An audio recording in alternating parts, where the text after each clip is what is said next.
채찍 맞으시고 조롱당하시고 우리 죄를 다 감당해 주시려고 못 박히신 그 자리가 십자가입니다. 그 자리에서 우리가 찬양하는 거예요. 그 자리에서 우리가 반주하는 거예요. 그 자리에서 저는 설교하는 거예요. 그 자리가 없으면 우리는 하나님 앞에서 설 수 없죠. 오늘 찬양대로 주의 은혜다. 내 공로는 전혀 없다. 자기 의가 죽는 자리가 십자가예요. 내 죄가 거기서 다 용서받았다는 것을 인정받는 자리가 십자가예요. 구원을 경험하는 그 자리, 나를 정죄하는 그것으로부터 이제 내가 더 이상 정죄의 대상이 아니라 용서를 하는 아버지와 저들이 알지 못하고 그러니까 저들을 용서해 주세요. 내가 용서받은 것처럼 이제 내가 용서하며 살겠습니다 하는 그 자리가 바로 십자가입니다. 그 십자가의 자리가 없으면 우리는 찬양할 수 없어요. 설교도 할 수 없고요. 그리고 오늘 예배의 자리도 우리에게 없습니다. 이것을 기억하고 오늘 말씀에 들어갔으면 좋겠는데 제가 가능하면 주일날 설교를 짧게 하려고 정말 노력합니다. 그런데 룻기 말씀은 하루 종일 하고 싶을 정도로 그런데 줄이고 또 줄여도 오늘 제가 여기 교회로 나오기 전까지도 압축하고 또 압축하면서 묵상을 아무리 해도 이 말씀 우리 교회 식구들에게 주시는 이 말씀은 내가 놓칠 수가 없는데 이것만은 정말 시간을 초월해서 나누고 싶습니다.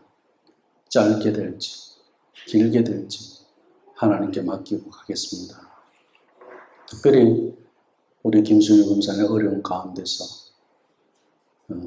슬픔 중에 있고 또 장례가 있는 지난 주간이었지만 오늘 또 우리 같이 예배하면서 이 룻기의 말씀 속에 오늘 또 어려움 중에 있는 우리 가정에 또 나에게 이 말씀을 주시거나 뿐만 아니라 하나님께서 왜 우리 공동체에 이 룻기의 말씀을 오늘 9월의 시작이 첫 주에 또 주시는지 우리가 함께 마음을 열고 성령의 소리에 귀를 기울였으면 좋겠습니다. 기도하겠습니다. 하나님 아버지 감사합니다. 우리의 공로 전혀 없습니다. 우리는 주님의 은혜 없이는 살 수 없는 사람들입니다.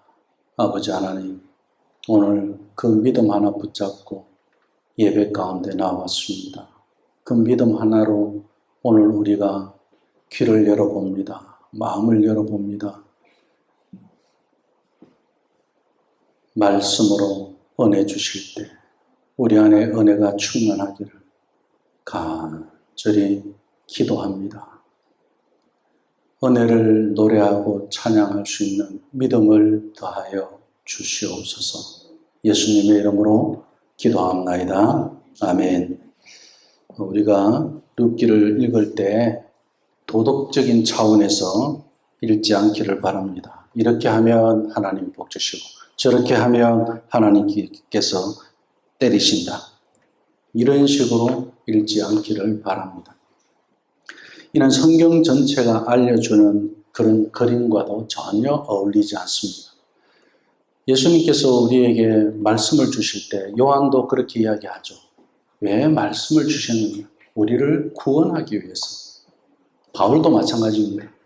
하나님의 말씀 진리가 우리에게 지혜를 주기 때문에 하나님의 말씀에서 우리가 지혜를 얻는 것이 중요하고 하나님의 말씀에서 우리가 구원받는 거예요. 그런데 이것을 우리가 큰 그림에서 보지 못하고 이렇게 해서 룻이 복을 받았어. 며느리 노릇 잘하면 복 받는 거야.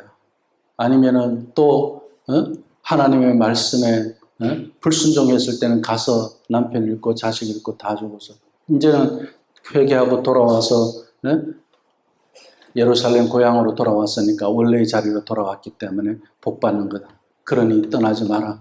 어쨌든 간에 떠나지 말고 거기 있어야 복 받는 거다.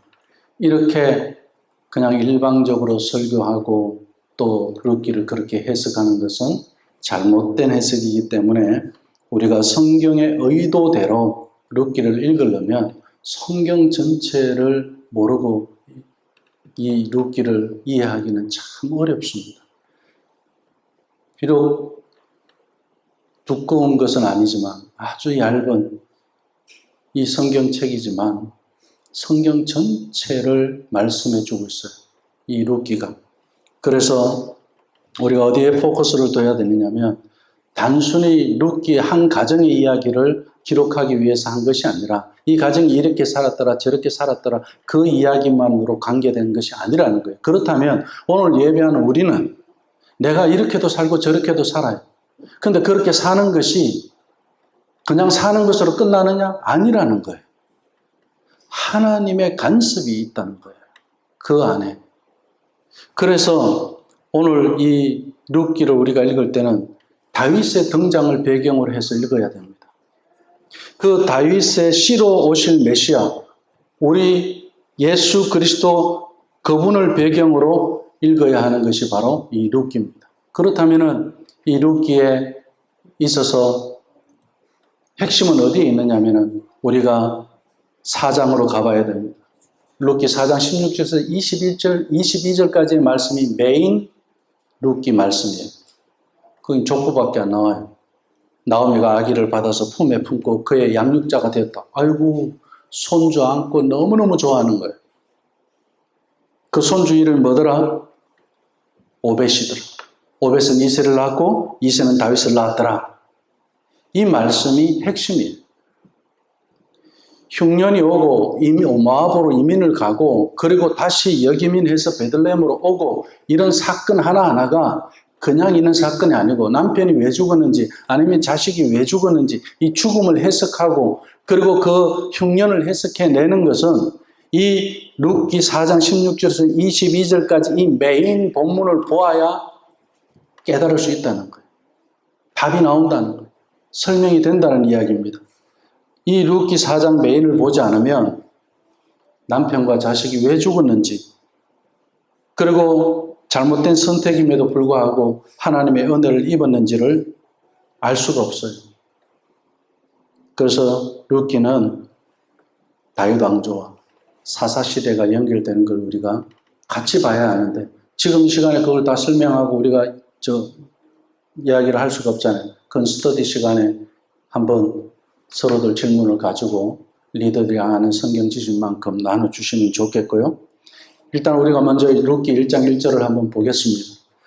그 룻기의 시작은 사사들이 치리하던 때라고 이야기합니다. 언제라고요? 사사들이 치리하던 때에 그 땅에 흉년이 들었다는 것으로 시작합니다. 자, 시작이 그렇게 밝지 않죠. 흉년이라 그러고 그리고 또 사사들이 치리하던 때 그러면 우리가 긍정적으로 들려집니까? 부정적으로 들려집니까? 부정적으로 들려지죠. 시대적으로 어떤 시대입니까?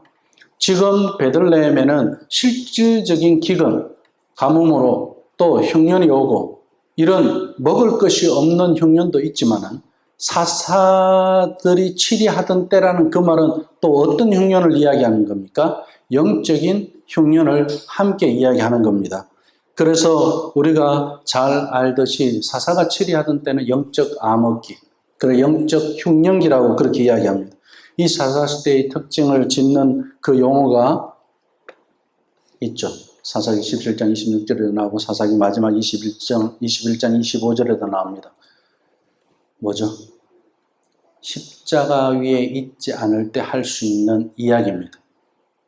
자기 소견대로 행하였다 그랬어요. 내 생각대로 하는 거, 내 고집대로 하는 거, 자기 의대로 하는 거, 자기 공로대로 하는 거. 내가 이렇게 살았는데, 내가 이렇게 해봤는데, 자기 경험대로 하는 거. 이것이 사사시대. 우리도 그렇게 살아보지 않았습니까? 사사시대가 성경에만 있는 역사 속에 있는 그 시대일까요? 소견대로 행하는 시대는 지금도 있습니다. 사사들이 치리하던 때 그 땅에 흉년이 있더니라. 1절에서 우리가 알 수 있는 것은 사사들이 치리하던 때 가나안 땅에 흉년이 들었다. 이것은 하나님의 백성들로 불리고 있는 이스라엘 백성들이 모세의 언약을 어겼다 그 이야기예요. 우상신들을 섬기고 부패하였기 때문에 나타난 결과인 것을 우리가 알 수가 있습니다. 그렇다면 엘리멜렉 정도가 되면은 이왕이면 이 사사 시대를 좀 분별하고 읽을 줄 알아야 되잖아요. 엘리멜렉의 그 이름에 뜻이 있는데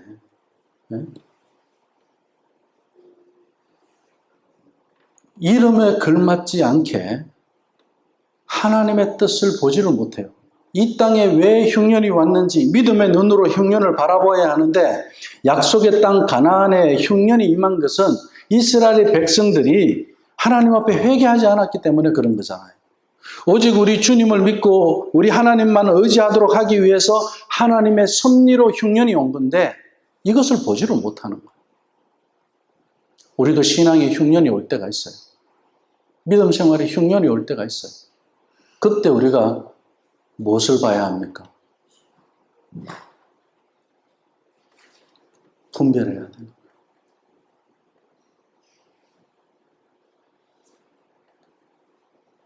말씀을 묵상하는 시간이 줄어들어요. 예배하는 시간이 쉽게 그냥 빠져버려요. 기도하는 시간도 그냥 안 하고도 자연스럽게 넘어가져요. 아니, 내가 믿는 사람이 왜 이렇게 됐지? 할 정도로. 전에는 성령님께서 나에게 그렇게 쳐주셨는데, 야, 기도해야지. 전에는 말씀 안 읽으면은, 야, 하나님 말씀 엄청 들어야지. 그렇게 해주셨는데 믿음의 흉년이 들고 나서 보니까 이제는 그 믿음마저도 바닥이 나서 안 되는 거예요.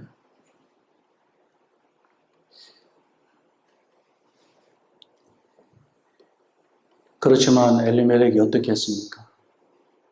롯이 아니에요. 롯처럼 당장 눈에 보이는 것을 따라서 안전한 곳으로 옮겼어요.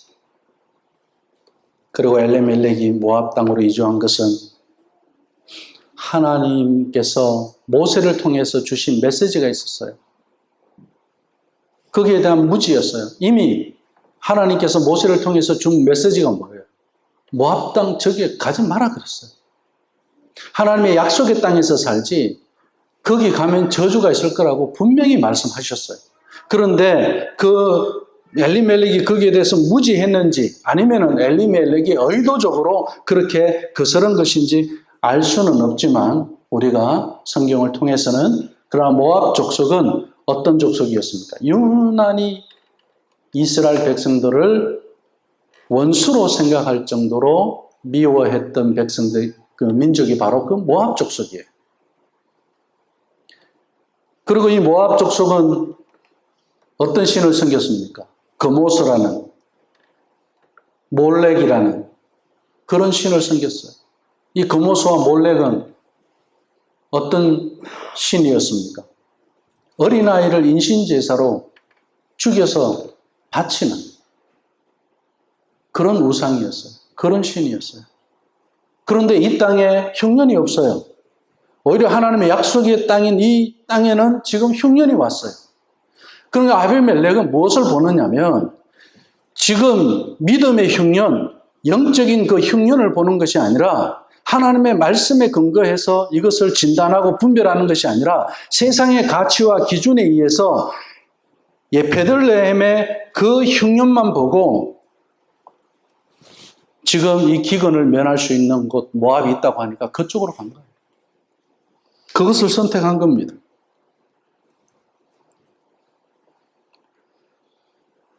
이런 믿음을 저버리는 행위, 우상숭배가 가득한 그 모압 땅으로 이주했다는 것, 이건 하나님의 언약, 하나님과의 그 언약의 관계를 무시한 거예요.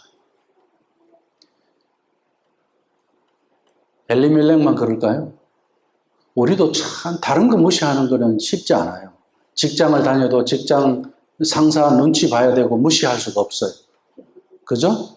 그럼 뭐 내가 돈 버는 일, 내가 공부하는 일, 선생님 눈치 봐야 되고, 그죠? 다 눈치 봐요. 근데 하나님 무시하는 거는 왜 그렇게 쉽게 될까요? 보이지 않아서 그럴까요? 영적 흉년 때문에 그런 거예요. 믿음의 흉년 때문에 그런 거예요. 믿음을 저버리는 행위가 된 거죠. 결국은 그 결과가 어땠습니까? 하나님은 약속한 대로 해주시는 분이잖아요. 모압을 선택했을 때는 네가 모압 선택한 대로 내가 해줄게. 그래서 그 모압을 선택한 그 결과에 대해서 비참하고 난관하고 좌절과 불운에 처해질 수밖에 없는 그런 결정을 엘리멜렉이 했기 때문에 그 결과가 그대로 나왔던 겁니다. 성경 말씀을 우리가 반만 잘라서 보시면 안 돼요. 하나님이 모압 땅에는 그쪽으로 거주하지 말라고 말씀하셨으면 안 하면 돼요. 그런데 거주했잖아요. 거주하면 어떻게 된다는 그 말씀 뒤에를 생각하지 않는 겁니다.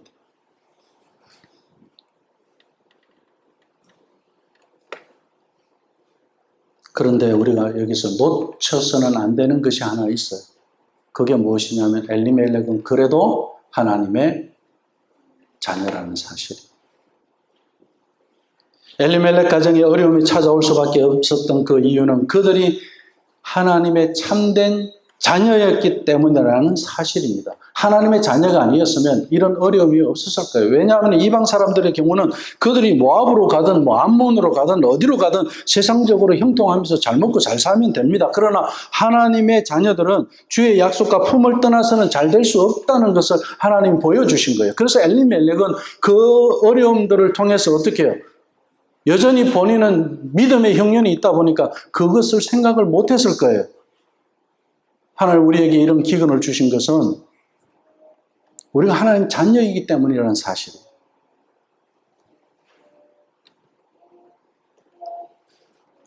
레위기 26장 12절 13절 말씀에 보면 나는 너희 중에 행하는 너희의 하나님이며 너희는 내 백성이니라. 나는 너희의 하나님 여호와이니라. 하나님은 철저하게 나의 하나님이 되고 우리 하나님의 그 자녀들의 하나님이 되는 것을 하나님은 자랑스러워하고 보여주고 싶고 말하고 싶고 하나님은 그런 분이에요. 그런데 그런 중에서도 어떻게 해요? 고난을 통해서도 하나님은 그렇게 일하시는 거예요.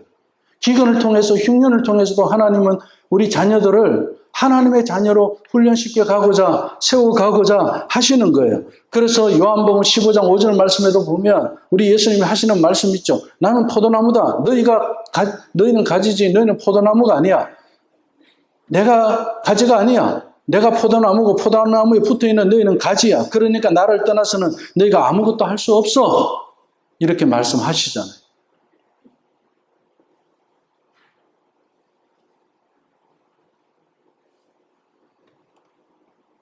그런데 오늘 1절에서 하나님의 섭리가 아주 아이러니한 거는요. 유다 베들레헴이라는 이름은 어떤 뜻이냐면 감사와 찬양이 넘쳐나는 떡집이라는 뜻입니다. 무엇이 넘치는 거예요? 떡집은 떡집인데 우리가 지금 떡 가지고 이 땅에서 지금 전쟁하면서 살잖아요. 떡은 떡인데 감사와 찬양이 넘쳐나는 떡집이에요. 여기서 누가 태어납니까? 우리 예수님이 태어나요. 예수님이 태어나고 우리 예수님 또 하시는 말씀이 나는 하늘에서 내려온 떡이라고 말씀하셔요. 생명의 떡이라고 말씀하셔요. 떡이 얼마나 소중하냐? 영적으로도 육적으로든 떡은 정말 소중하다는 겁니다. 이렇게 무한한 떡이 나고 흐르는 그런 곳에서 한없는 감사와 찬양을 하나님께 드릴 수밖에 없는 것이 바로 이 유다 베들레헴.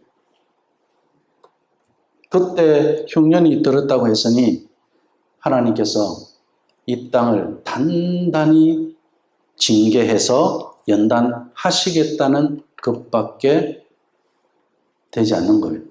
그렇잖아요. 지금 현재 찬양할 수 없는 상황이 되어버렸어요. 떡이 넘쳐난다고 했는데 떡이 없어요. 왜 그랬을까요? 하나님 모르고 사니까. 하나님 모르고 떡을 취하려고 하니까. 우리 하나님은 내 자녀가 그러는 걸 못 봐주시거든. 그래서 징계하시는 거예요.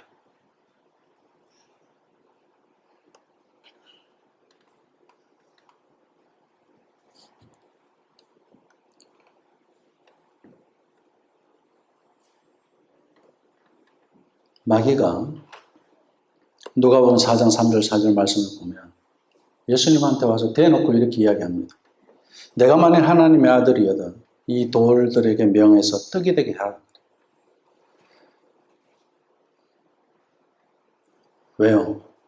마귀는 떡으로 자기 자식을 만들어 가거든. 이 떡에서 욕심이 나와요. 모든 욕심이 이 떡이잖아요. 인간이. 욕망이에요. 이 떡은 욕망이에요. 그런데 예수님께서 말씀하시면서 뭐라고 이야기하느냐면 사람이 떡으로만 사는 것이 아니라 그래요. 개나 소나 말은 떡으로만 살 수 있어요. 사람은 그렇지 않다는 이야기예요. 무엇으로 산다고요? 하나님의 말씀으로 사는 거라고 그랬어요.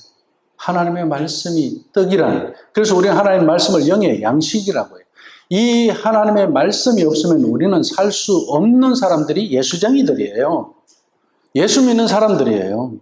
그런데 무슨 자신감으로 그 흉년이 왔는데, 영적 흉년이 왔는데, 그 믿음의 흉년이 왔는데, 내 지금 목구멍만 생각하고 사느냐는 거예요.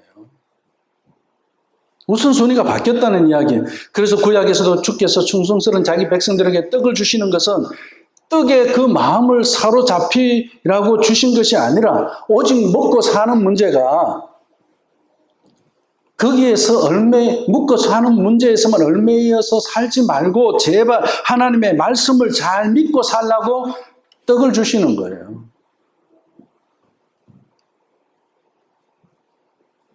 그럼에도 엘리멜렉은 하나님의 말씀을 믿고 믿음으로 살기보다는 먹을 것에 대한 염려가 너무나 큰 나머지 온 가족을 데리고 모압 땅으로 내려갔습니다. 이렇게 죄 짓는 것에 담대하고 하나님의 말씀에 불순종하고 하는 것에 담대한 사람들이 믿음의 흉년이 들면 이렇게 되어버려요. 신앙의 가뭄이 오면 이렇게 되어버려요. 하나님을 무시하고 하나님을 두려워하지 않아요.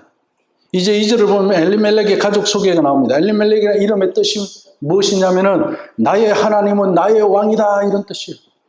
그렇게 하면서 사는 사람이에요. 믿음의 가문이에요. 이 이름을 지어주는 그 아버지는 분명히 이 아들이 태어났을 때 어떻게 했어요? 이렇게 살았으면 좋겠다 이거죠. 그리고 그 아내 나옴이라는 이름 뭡니까? 유쾌한 자다, 은혜로운 자다, 아름답고 사랑스러운 자다. 세상에 좋은 이름은 다 갖다 붙여놓은 이름이 나옴이에요. 기쁘다, 예, 살만하다. 모든 긍정적인 언어가 이 나오미에서 나오는 말이에요. 그런데 이제 나오미가 나중에 내 이름을 나오미라 하지 말아라. 뭐라고 나오죠? 더 이상 나를 유쾌한 자로 보지 마라. 모든 긍정적인 게 나에게서 나온 게 이제는 모든 부정적인 것이 나에게서 나가니 그러니 말하라 해라 이렇게 이야기하는 거예요. 야, 인생이 어떻게 이렇게 180도 바뀔 수 있느냐는 거예요. 하나님은 이렇게 당신의 자녀를 철저하게 180도 바꾸시는 분이에요. 그냥 적당하게 타협하거나 적당하게 그냥 믿음 생활해 가는 거에서 그래 내 요거도 네 목구멍도 채워줄게. 그리고 믿음 생활 잘해. 평탄한 길만 가게 하느냐? 결코 그렇지 않습니다.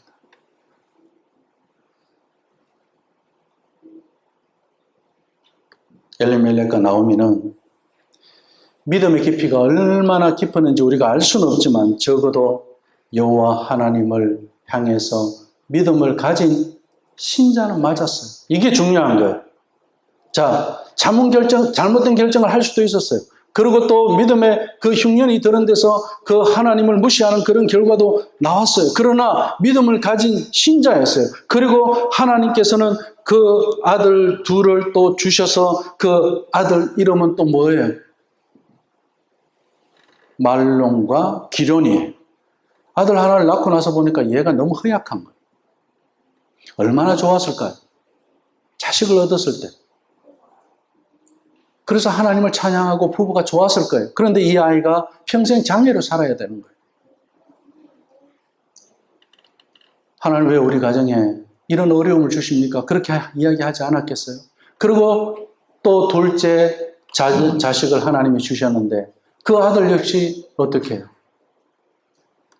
기론이라는 이름도 여전히 허약하고 병약한 이름입니다. 실패했다. 비통하다. 고통하다. 이제는 둘째 아들의 그 장애를 보면서 인생의 비통함을 경험하는 거예요.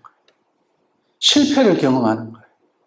이제 이 두 아들을 데리고 살아가는데 이제 우리가 조금 다른 생각으로 한번 이해하는 데서 오늘 말씀을 한번 봅시다. 제가 지금 앞부분에서는 엘리멜렉의 그런 선택, 믿음의 눈으로 보지 못하고 믿음의 흉년이 들어서 신앙의 그런 그 흉년이 들어서 영적인 그 흉년이 들어서 그런 결정을 한 것을 가지고 이야기했는데 이제 우리가 좀 정말 우리가 같은 입장에서 공감하는 데서 아무리 그래도 신앙인으로서 우리가 일반적으로 살아가는 데서 한번 공감을 가지고 이야기해 보자고요. 이렇습니다. 매우 병약하고 어쩌면은 신체 불구자인 이 두 아들을 키우면서 살아갈 때 두 아들을 바라볼 때마다 부모님의 그 심정은 얼마나 아프고 힘들었겠습니까? 얼마나 처근했겠어요. 이 아이가 밖에 나가서 다른 아이들하고 노는 것도 얼마나 신경이 쓰였겠어요. 그 아이들로부터 불링 당할 거고 또 조롱 당할 거고 따돌림 받을까 봐 얼마나 초조해하면서 근심했겠습니까? 그러면서 살고 있었어요. 그런데 아니나 다를까 먹고 사는 거에서도 문제가 생겨버렸네요. 베들레헴에 기근이 왔어요. 가나안 땅에 기근이 왔어요. 흉년이 왔어요. 다른 부모들보다 더 걱정이 되지 않았겠어요? 이 두 아들에 대해서 그 관심과 시간을 가지고 돌볼 수밖에, 더 많은 시간과 관심을 가지고 돌볼 수밖에 없는데 가나안 땅에 흉년이 찾아온 거예요. 그래도 이제 좀 자라서 성경을 보면 청년이 된 것 같아요.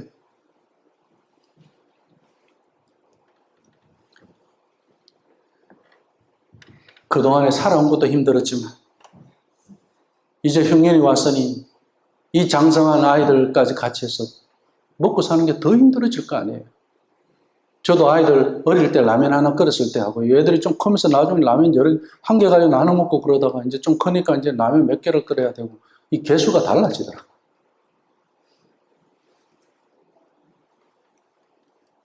병약한 이 두 아들로 인해서 이 흉년은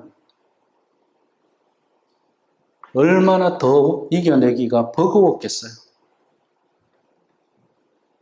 아브라함이 기근을 당했을 때 애굽으로 내려간 것처럼 모압 땅에 곡식이 있다는 소식을 듣고서 그리로 가기로 결정한 것, 이 결정은 우리가 살펴봤을 때 정말 믿음으로 결정한 게 아니라고 그렇게 이야기했지만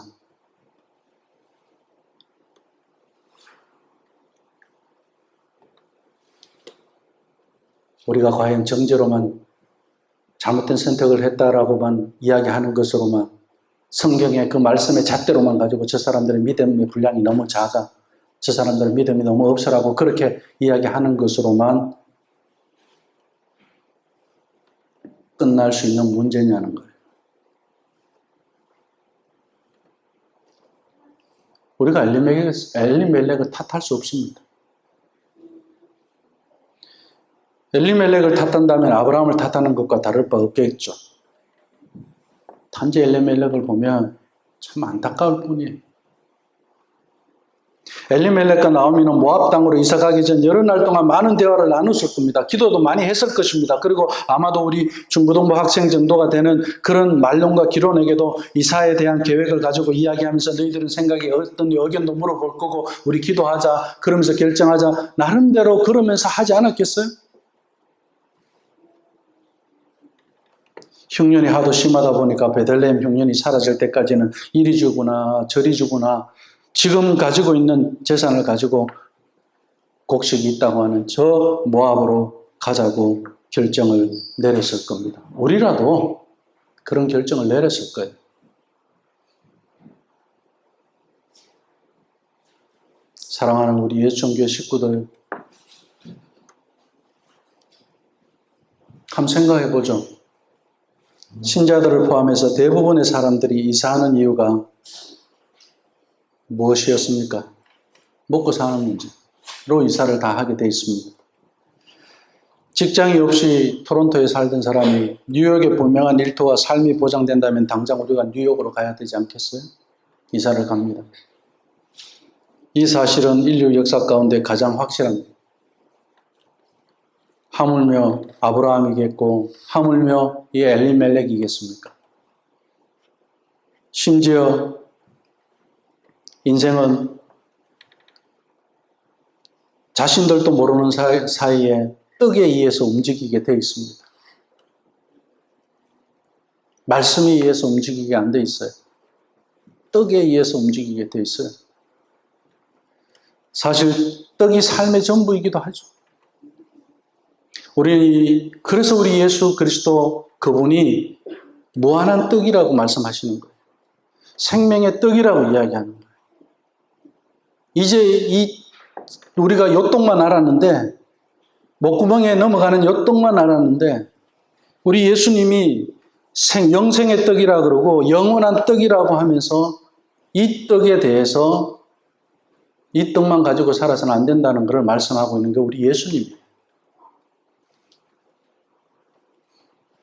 아무튼 엘리멜렉과 이 나오미는 큰아들 말론과 작은아들 기럯과 함께 짐을 싸서 이사를 했고 모압 땅에 도착했습니다. 도착했을 때 어땠을까요? 우리 이민 왔을 때 생각나세요?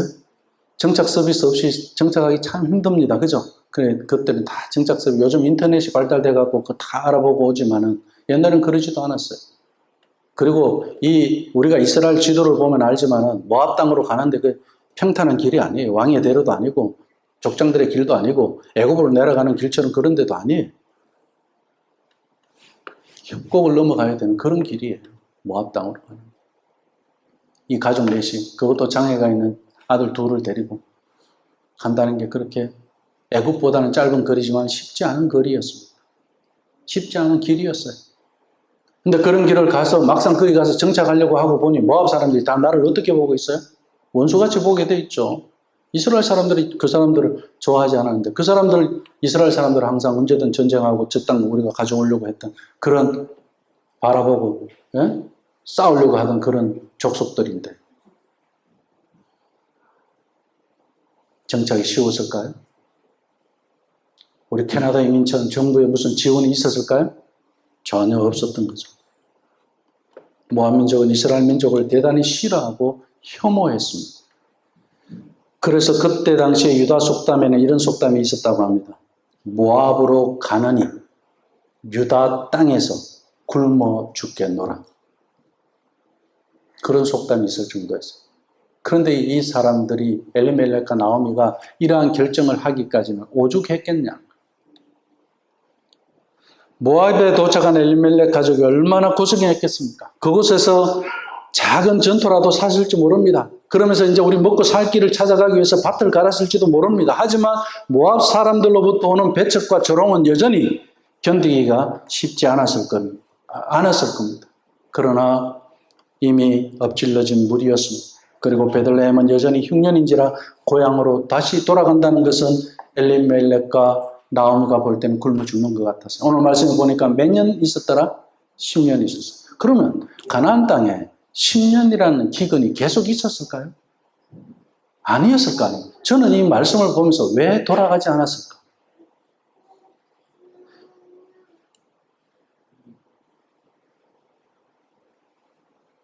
흉년, 이제 우리가 이걸 생각해 봐요.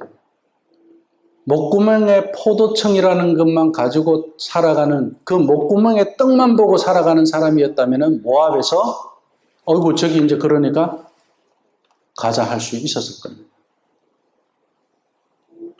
지금 이 일도 누가 간섭하고 있다는, 하나님이 간섭하고 있다는, 우리가 그것을 봐야 돼요. 온갖 수욕과 비참과 궁핍 가운데 말로 다 할 수 없는 그런 고생을 하면서 모압 땅에서 버티도록 하나님께서 간섭하고 계십니다. 캐나다에 와서 초기에 이민 왔던 분들 경험담을 들어보면 진짜 영웅담 같죠. 고생한 것부터 시작해서. 그죠? 상상을 초월합니다. 집 떠나면 고생이라는 말이 진짜 거짓말이 아닙니다. 농담이 아닙니다. 실제로 역사 속에서도 그렇습니다. 2차 세계대전 이후에 전 세계 여러 이민자들의 삶은 참으로 말로 다 표현할 수 없을 정도로 비참했다고 합니다. 하물며 흉년 때문에 어쩔 수 없이 모압으로 들어간 엘리멜렉과 나오미, 그리고 병약한 말론과 기론의 그 삶은 어떻겠습니까? 말이 통하지도 않는 곳에서, 서로 생각이 다른 곳에서, 가치관도 다른 곳에서 어떻게 산다는 거냐. 우리 예천 식구들 한번 생각해 봅시다. 저는 잘 압니다. 엘리멜렉과 나오미는, 그리고 두 아들과 말론과 기론은 그 땅에서 10년을 버틸 수 있었는 것은 하나님을 한순간도 잊지 않고서는 잊어버리면 버틸 수 없는 거예요. 그래서 잊을 수가 없는 거예요. 하나님은 모질게도 훈련시키고 계시는 거예요. 거기에서 어떻게 하나님의 간섭, 그리고 하나님을 잊고 살 수 없는 그러한 훈련의 땅이 지금 이민의 땅 모압이었어요. 오늘 이 말씀을 저는 준비하면서 우리 상황에도 한번 적용해 봤으면 좋겠다는 생각을 했어요. 인종차별부터 시작해서 우리 아이들, 자녀들 여기서 교육하면서 여러 가지 문제들, 상황들 살아가는 데 있어서 만만하지 않은 것들이 많습니다. 하나님을 잊지 않고 살아야 하는 땅이 바로 이민의 땅이더라는 거예요. 하나님의 은혜로만 살 수 있다는 것을 알아야 된다, 그 이야기예요. 그들은 비록 신앙이 부족해서 모압으로 내려가는 그런 그릇된 결정을 내렸지만은 그곳에서 살아남기 위해서 4명의 그 가족이 똘똘 뭉쳐서 서로 기도해 주면서 계속 말씀을 기억하면서 언젠가 베들레헴으로 돌아갈 날이 올 것이라고 믿으면서 서로 의지하고 사랑하면서 그렇게 살았을 것입니다. 그래서 가족 때문에 어떻게 보면 그 어려운 상황을 버텨냈을지도 몰라요. 그들은 머나먼 외딴 외로운 땅에서 수많은 모압 족속들이라는 그 원수들에게 둘러싸인 채 그대로 하나님을 향한 진실한 믿음을 갖고 용기를 잃지 않고 살았습니다. 이렇게 살 정도 같으면 베들레헴에서 살아도 충분히 살았을 것. 왜 여기 왔을까 하고 그렇게 후회도 했을 겁니다. 그럼에도 불구하고 거기 왜 10년을 있었느냐. 그 긴 시간을 그래도 하나님을 향한 진실한 믿음을 갖고 용기를 잃지 않고 이들이 거기서 하나님 앞에 하루하루 훈련을 받고 살아갔지 않았느냐. 그렇지 않고는 아마 후회하고 바로 돌아갔을 거예요. 여기면 해도 됐을 겁니다. 그래서 우리는 그런 상상을 할 수 있는 거예요. 어쩌다가 함께 있게 되면 가족들이 이렇게 말했을지도 몰라요. 서로 부둥켜 안고 같이 많이 울었을 것 같아요. 날마다 울었을 것 같아요. 우리 하나님 반드시 조만간에 베들레헴으로 형편을 멈추시고 복을 베푸실 거다. 그리고 우리 식구가 전부 건강한 모습으로 베들레헴에 돌아가서 우리 고향 사람들과 함께 다시 한번 살아보자. 그런 희망을 가지고 늘 기도하면서 기도 제목을 가지고 이야기했을 겁니다. 그리고 우리 주 하나님을 부르자. 그러면서 우리가 부르짖자. 그리고 또 우리가 하나님을 이 모든 것을 회복시킬 것이고 하나님을 믿고 우리가 힘차게 한번 살아보자. 오늘도 하루 우리가 아멘하고 살아보자. 우리가 이 현실을 잘 견디고 베들레헴으로 돌아갈 날까지 믿음으로 살도록 우리를 지켜달라고 서로 그렇게 기도했을 겁니다. 막 살지는 않았을 거예요. 그들 네 가족은 이러한 기도를 드리며 가정재단을, 가정예배를 쌓았을 것입니다. 그리고 서로 울고 웃으며 철저하게 하나된 가정이 되어져 갈 수밖에 없죠. 이방 땅이니까. 그런데 이게 지금 어쩐 일입니까? 이게 웬일입니까? 그들이 모압 지방에 들어가서 거기서 살더니 어느 날 나오미의 남편 엘리멜렉이 죽었습니다. 엘리멜렉의 죽음이라는 것은 그 가정에서 영원한 잊을 수 없는 충격과 슬픔의 순간입니다.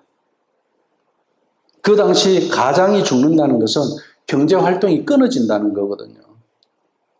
이제는 다 끝난 거예요. 죽은 거나 똑같은 거예요.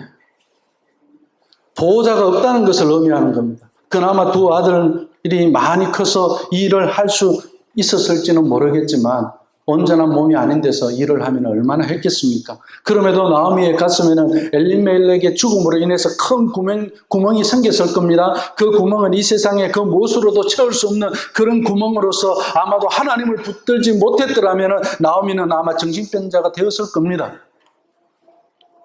엘리멜렉이 죽던 날 나오미는 마음을 정리할 수밖에 없었을 겁니다. 하나님의 뜻을 알 수 없었지만 그러나 현실을 받아들이고 다시 일어서야만 했습니다. 왜 그렇습니까? 두 아들이 아직 있잖아요.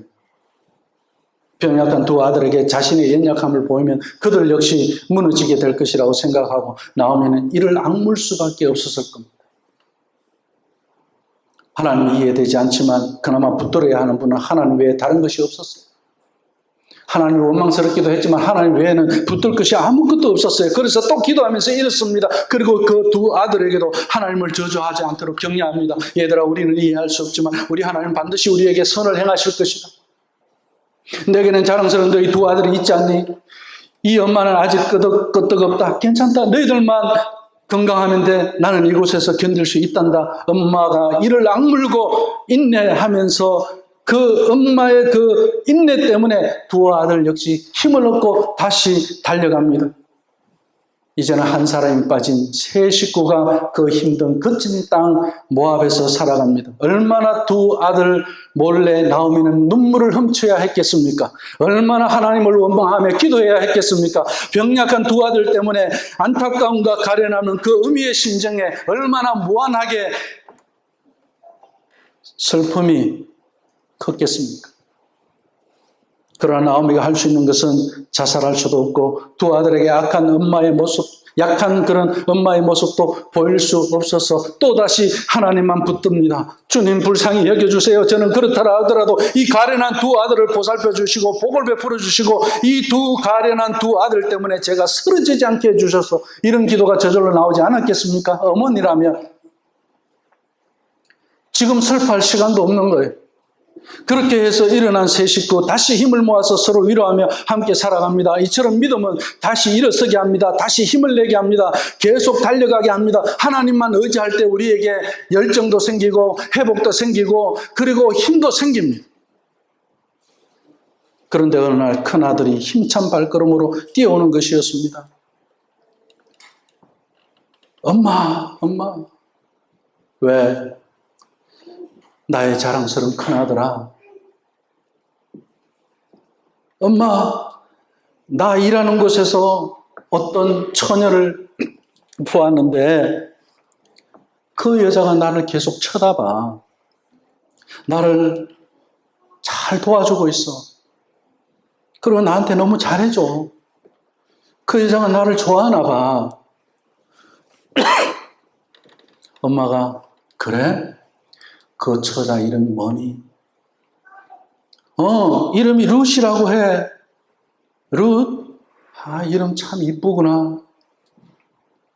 그런데 어머니는 그 여자가 내가 믿는 하나님에 대해 말해줄 때 조용히 고개를 끄덕이면서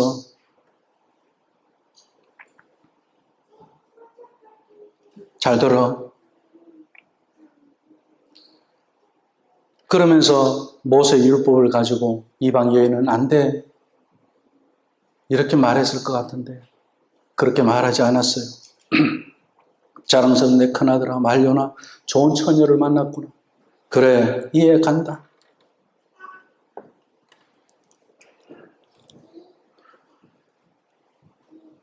모세 율법이 생각났을 거예요. 모세 율법대로 하면 어떻게 해? 너 좀 기다릴 수 없겠니? 우리 베들레헴에 돌아가면 거기에 베들레헴에 여자를 만나서 거기서 엄마 아빠처럼 그렇게 결혼하면서 살면 되지 않겠니? 그렇게 말하고 싶었을 거예요. 그런데 이 아들이 너무 좋아하는 바람에 너무 기뻐하고 모압 땅에서 이렇게 기뻐하는 일을 처음 본 거예요. 그래서 병약한 큰아들이 안쓰럽고 이성을 만났다니 하니 큰 위로를 받는 것을 보면서 그 어미 심정에 교제를 허락한 거예요. 그리고 그들은 결혼하게 되었습니다.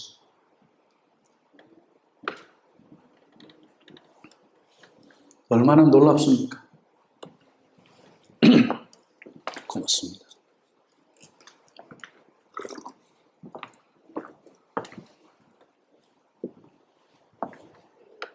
하나님은 그들의 무지에 따른 불신앙 가운데 살아온 그 룻이라는 모압 처녀를 주의 영원한 딸로 택하시잖아요.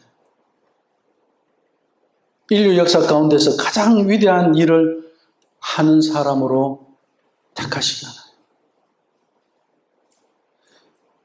룻이라는 이 이방 모압 여인이 다윗의 할머니가 되게 하시고 나아가서 우리 주 예수 그리스도의 조상이 되게 하신 것,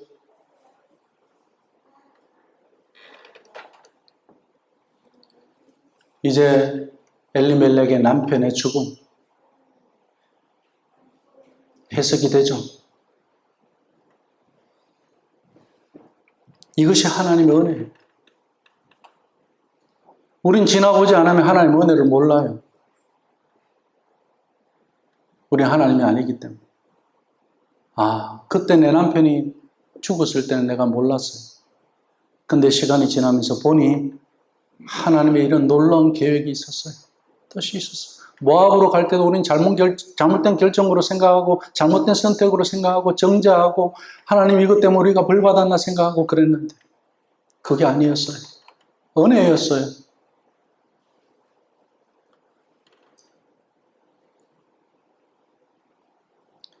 나오미는 병약한 두 아들이 나름대로 그 험한 모압 땅에서 아내를 얻어서 가정을 꾸리고 사는 것을 보면서 온 힘을 다해 도와주고 사랑하여 주었습니다. 그리고 주 하나님의 이름으로 각 아들들과 그 가정을 날마다 기도로 축복했을 겁니다. 그래서 이럭저럭 모압 땅에 와서 산지 10년 정도가 되었을 때 어느 날 말년이 병들어서 죽었다고 하는 거예요.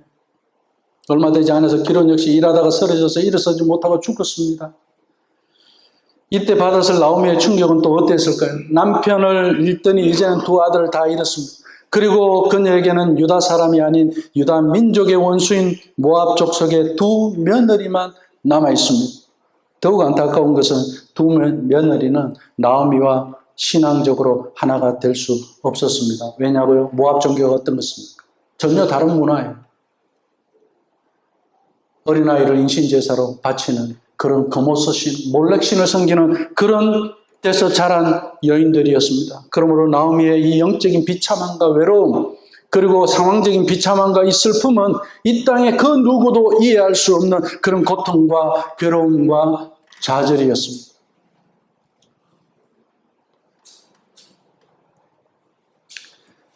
그런데 하나님께서 희망을 주셨어요. 두 며느리 중에 며느리 하나는 신앙이 들어가 있는 거예요. 룻이죠. 룻은 말년을 통해서 여호와 하나님에 대해 들을 때가 있었을 것이고, 그리고 거기서 느꼈는 게 있었는지, 그것이 뭔지는 우리가 알지는 못하는 상태지만 어쨌든 착한 여인이었어요. 그리고 그가 고백하기를 어머니 하나님은 나의 하나님, 어머니의 백성이 나의 백성이라는 것을 고백하면서 이스라엘 민족 안에 가족이 될 것을 고백합니다. 이것을 우리는 하나님의 은혜라고 그래요. 하나님의 자녀가 되는 것은 은혜로 되는 것이지 룻이 잘나서 된 것이 아니에요. 모압 여인인데, 다른 종교를 섬겼던 여인인데, 이방 여인인데, 우리가 그랬다는 이야기. 사랑하는 우리 예천교회 식구들, 말씀을 정리하면서 한번 생각해 봅시다. 한이라는 거. 우리 한국 사람들은 한을 알잖아요. 한 맺힌 삶을 알아요. 그 한이라는 그 단어가 가장 잘 어울리는 성경의 인물, 그러면 누구겠습니까? 바로 나오미입니다. 나오미.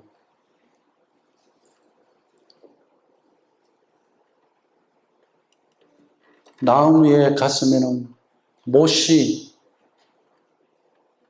3개가 박혀 있어요. 하나는 남편의 죽음, 나머지 2개는 두 아들의 죽음. 우리 예수님이 십자가에 못 박히신 것도 3개의 못이에요. 이것을 알레고리적으로 연결하라는 뜻은 아닙니다. 우리 믿음의 사람들은 살아갈 때 이 가슴에 구멍이 나는 일, 못이 박히는 일이 없이 그걸 피해서 살 수 있도록 하나님께서 해주시는 것, 그것이 은혜가 아니라는 이야기입니다.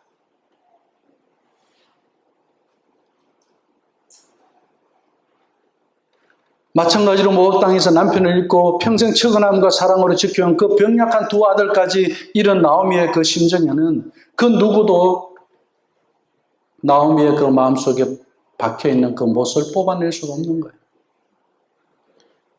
동일하게 가뭄은, 흉년은 엘리멜렉과 나오미와 그 두 아들에게만 적용된 것이 아니에요. 이스라엘 민족 모두에게 적용이 된 거예요. 그러면 이스라엘 민족 안에 이스라엘 백성들 전체가 믿음의 그 신앙의 흉년, 가뭄이 왔다는 것을 통해서 하나님께서 그것을 통해서 하나님은 이스라엘 백성들을 징계하고 있는 데서 누구도 예외가 없다는 이야기예요.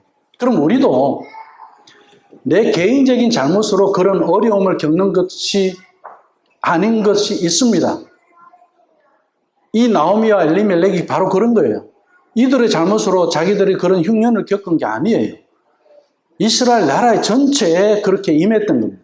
그걸로 인해서 나도 지금 같이 고난을 받고 있는 겁니다. 이런 데서 특별히 이 가정은 더 많은 고난이 있었어요. 더 많은 어려움이 있었어요. 그런데도 하나님께서는 이 영적 암흑기에 이스라엘 백성들의 그 사사 때에 왜 룻의 가정을 그 어둠만 보이는 그 칠흑같이 영적으로 어두워져 있는 그 이스라엘 나라의 한 줄기 빛으로 룻의 가정을 하나님께서 이렇게 나타내시느냐는 거예요. 그것이 오늘 우리에게 필요한 답입니다. 왜 룻의 가정을 하나님께서 그렇게 사용하셨을까? 왜 이렇게 수수께끼 같은 삶을 하나님께서 룻의 가정, 나오미의 가정에 주셨느냐? 오늘 말씀 시작할 그 서두에 우리가 메인 본문을 놓치면 안 된다고 그랬죠. 룻기 4장 16절 17절 말씀에 보면 나오미가 아기를 받아서 품에 품고 그의 양육자가 되니 그의 이웃 여인들이 그에게 이름을 지어주되 나오미에게 아들이 태어났다 하여 그의 이름을 오벳이라 하였는데 그는 다윗의 아버지인 이새의 아버지였더라. 나오미가 아들을 얻었다고 그래요. 이 아들 누구 아들이에요? 룻의 아들이잖아요. 근데 나오미가 얻었다고 그랬어요.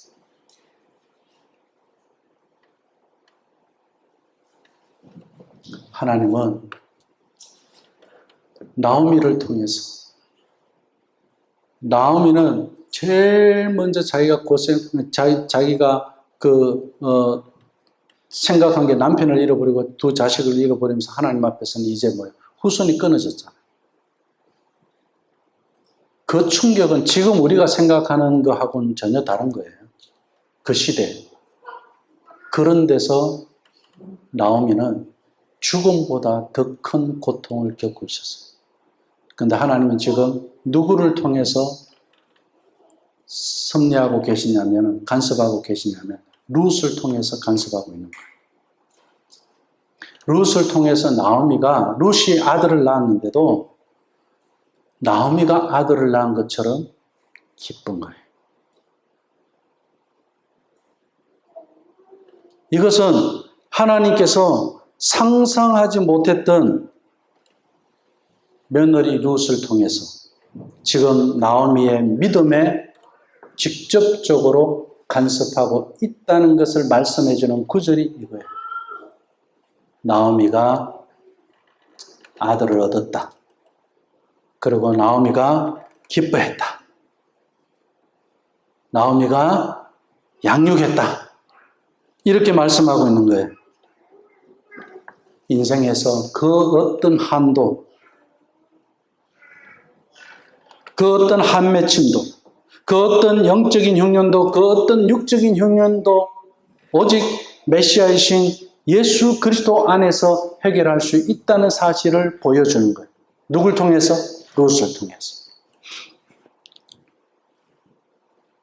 오늘 우리는 본문 말씀을 통해서 우리의 어리석음과 비교할 수 없는 하나님의 그런 무한한 자비와 경륜을 보았습니다.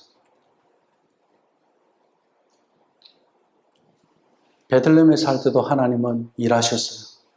모압에 살 때도 하나님은 일하셨어요. 하나님의 역사 속에서 우리는 살아가고 있는 거예요. 자식이 장애를 갖고 있어도, 남편을 잃어버려도, 그 자식을 잃어버려도 앞이 보이지 않고 깜깜하고 칠흑 같은 내 인생의 죽음보다도 더 아픈 가슴에 못이 3개나 박혀 있어도 하나님의 무한한 그 자비와 경륜이 있다는 사실을 룻기를 통해서 보여주는 겁니다. 이 시간 우리는 예수 그리스도께 나아오시기 바랍니다. 룻기는 그걸 보여주는 거예요. 우리가 그분께 나아가는 것 외에는 길이 없다는 걸, 답이 없다는 겁니다. 여러분의 신앙 수준이 어떤 수준이든지 간에 상관없습니다. 더 깊은 곳으로 가기 전에 예수 그리스도 그분에게로 나아가시고, 또한 그 어떤 실수와 제약이라도 다 해결함 받기 위해서 그리스도께 나오시기 바랍니다. 그때 하나님은 그리스도를 통해서 오는 모든 사람들에게 이 세상의 방법으로는 해결할 수 없는 놀라운 기적들과 승리들을 나타내실 겁니다.